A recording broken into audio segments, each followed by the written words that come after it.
నమస్కారం I dream ప్రేక్షకులకు స్వాగతం. కలియుగ ప్రత్యక్ష దైవం అఖిలాండ కోటి బ్రహ్మాండ నాయకుడు ఆ శ్రీనివాసుని కొలుస్తూ చాలా మంది భక్తులు వారి భక్తిని రకరకాలుగా వ్యక్తపరుస్తూ ఉంటారు. అందులో ముఖ్యంగా కాలి నడుకన వెళ్ళి స్వామివారి దర్శించుకునేవారు బోలెడంత మంది. అయితే ఆపద ముక్కులవాడా, నేను ఈ కష్టం నుంచి బయటపడితే కాలినడకనొచ్చి నీ దర్శనం చేసుకుంటా స్వామి అని కొలిచేవాళ్ళు ఎందరో. కానీ లోకం బాగుండాలి అంటూ సామూహికంగా మన హైదరాబాద్ ఈఎస్ఐ నుంచి బయలుదేరి 40 రోజులు మహాపాదయాత్రతో స్వామివారి దర్శనార్థం వెళ్తున్నారు మన ఈఎస్ఐ విజయలక్ష్మి టెంపుల్ ప్రధాన అర్చకులు గట్టు అరుంధతి రంగాచార్యుల వారు.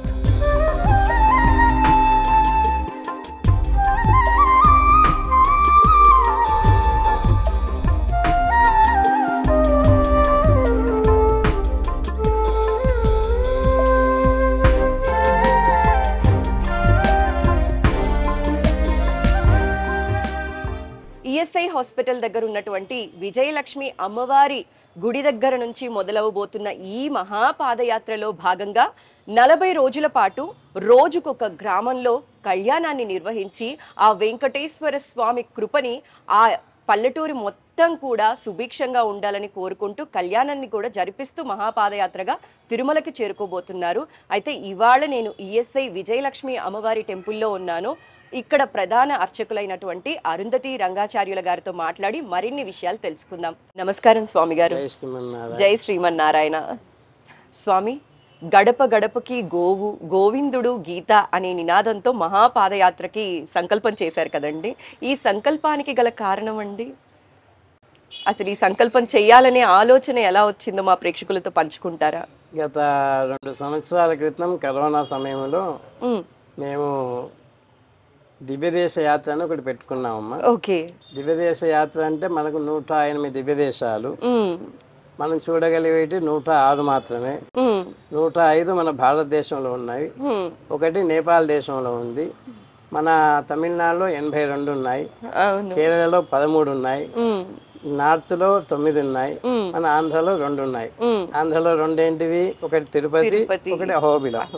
ఈ విధంగా 106 దివ్యదేశాలు వెళ్ళటమే కాదు, ప్రతి వాళ్ళు వెళ్తుంటారు, స్పీడ్ గా వెళ్ళి దర్శనం చేసుకుని వెళ్తూ ఉంటారు. 15 రోజులు కంప్లీట్ చేస్తారు.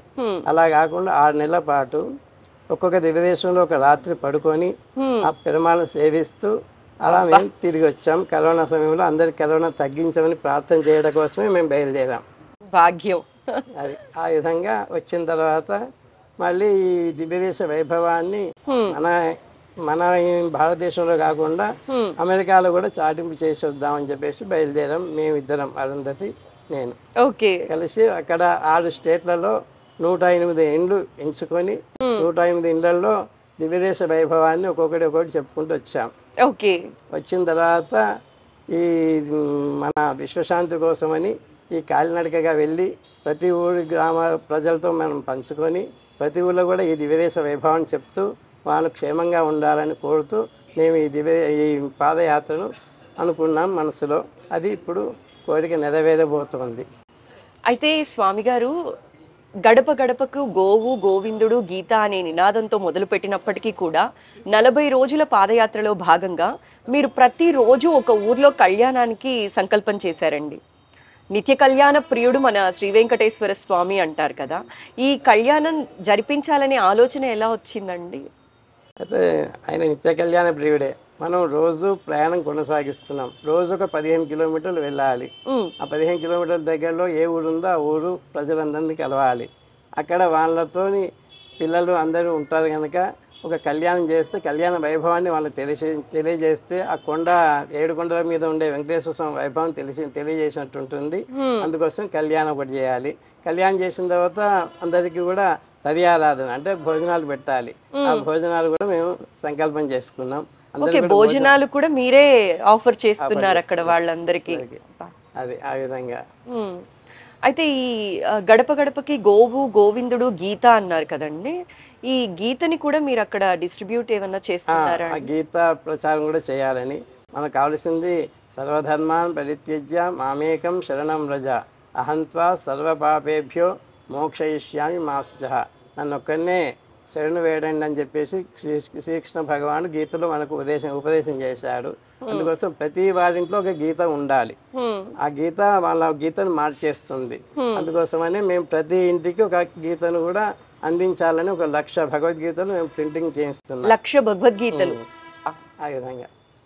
అయితే స్వామి, నేను ఒక మాట అడగకుండా ఉండలేకపోతున్నాను. మామూలుగా ఆడవారి పేరు వెనక మనము వాళ్ళ భర్త పేరుని చూస్తూ ఉంటాము. మీ పేరు ముందు అరుంధతి అనే పేరుని చక్కగా జోడించారండి. అమ్మ పేరు. దీన్ని ఎప్పటి నుంచి ఇలా జత చేయడం జరిగింది? దీని వెనకనున్న ఆంతర్యం గురించి చెప్పగలరా అండి? మామూలుగా చూస్తుంటాం, ఆ పెరుమాళ్ళని అంటాం లక్ష్మీనారాయణులు. అవును, శివ పార్వతులు అని అట్లా వస్తుంది. లక్ష్మీనారాయణలుగానే మేము భావన చేస్తాం. అందుకోసం ముందు లక్ష్మి ఉంటుంది. అందుకోసం మా ముందు కూడా అరుంధతి ఉండాలని చెప్పేసి మేము అనుకొని పెట్టుకోవాల్సి వచ్చింది. నిజంగా చాలా మందికి ఆదర్శంగా నిలిచారండి. చాలా మంది ఆడవాళ్ళు అయితే పెట్టుకుంటున్నారు భర్త పేరు వెనక పక్క, కానీ మగవారు ఇలా భార్య పేరుని ముందు జోడించడం అనేది తక్కువగా చూస్తూ ఉంటాము. మీ పేరు ముందు అమ్మ పేరు అలా చూడడం నాకు చాలా సంతోషంగా అనిపించింది. పాంప్లెట్స్ లో కానీ ప్రతి దగ్గర కూడా అరుంధతి గారి పేరు జోడించే, మీరంటే కూడా చాలా మంది అరుంధతి రంగాచార్యుల గారనే చెప్తూ ఉంటారు. అదే కంటిన్యూ అవుతుంది, అలానే కంటిన్యూ అవ్వాలి. మిమ్మల్ని చూసి ఇకపైన కూడా చాలా మంది భార్య పేరుని ముందు జోడించాలని కోరుకుంటున్నానండి.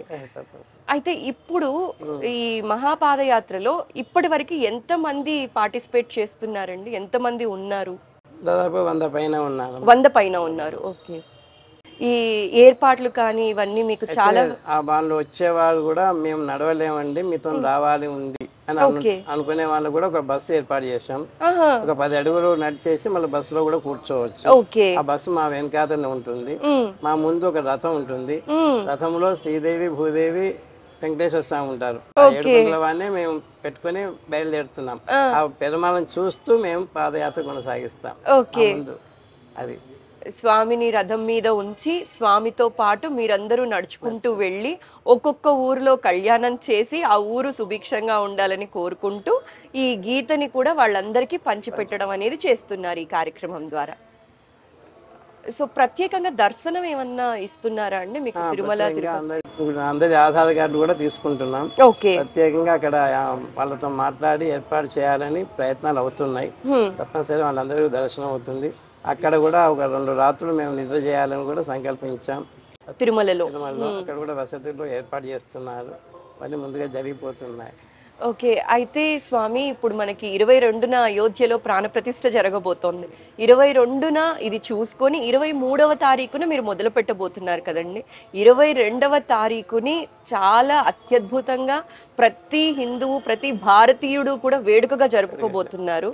ఆ 22వ తారీఖు ఉన్న విశిష్టత గురించి మీ మాటల్లో మా ప్రేక్షకులకు తెలియజేస్తారా అండి? 22వ తేదీ మనం చూస్తున్నాం, ఎన్ని సంవత్సరాల నుంచి ఎదురు చూస్తున్న రామచంద్రుడు ప్రతిష్ఠ కాబోతున్నాడు. ఆ ప్రతిష్ఠ సందర్భంగానే మనం ఇక్కడ కార్యక్రమం పెట్టుకున్నాం.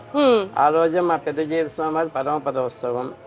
ఆ రోజునే అక్కడ మనం తదియారాధన అంటే భోజనాలు పెట్టుకొని ఒక స్క్రీన్ పెట్టి అయోధ్య రాముని ఇక్కడ స్క్రీన్ లో ప్రవేశపెట్టి అందరం కలిసి సామూహికంగా ఇంట్లో కూర్చుని హారతి ఇచ్చేదానికంటే ఆ పెరుమాళ కోవిలో కూర్చుని హారతి ఇస్తే ఇంకా రాముడికి చేరుతుందని చెప్పేసి ఉద్దేశంగా అందరినీ ఇక్కడికి రమ్మంటున్నాం. సామూహికంగా ఆ రోజు కార్యక్రమాన్ని అక్కడ రామ ప్రతిష్ఠ ఘనంగా జరగాలి, ఎటువంటి ఆటంకం లేకుండా నిర్విఘ్నంగా స్వామి మన చెంతకు వస్తున్నాడని చెప్పి ప్రార్థన చేస్తూ ఆ హారతులను ఇస్తున్నాం ఆ రోజు.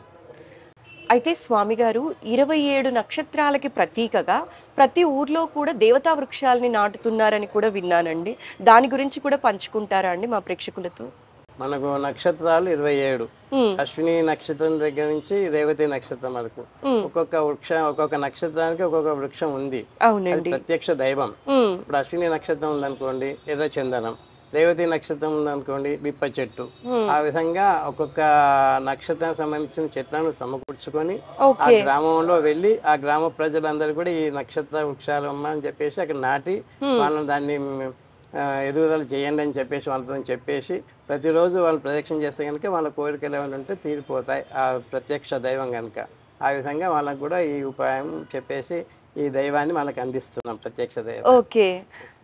చిన్న చిన్న పరిహారాల కింద ఆ ఊరంతా సుభిక్షంగా ఉండాలని ఈ 27 దేవతా వృక్షాలని కూడా అక్కడ నాటి వాటికి ఎలా పూజలు అందించాలో కూడా మీరు వాళ్ళకి చెప్పి వస్తారా అండి?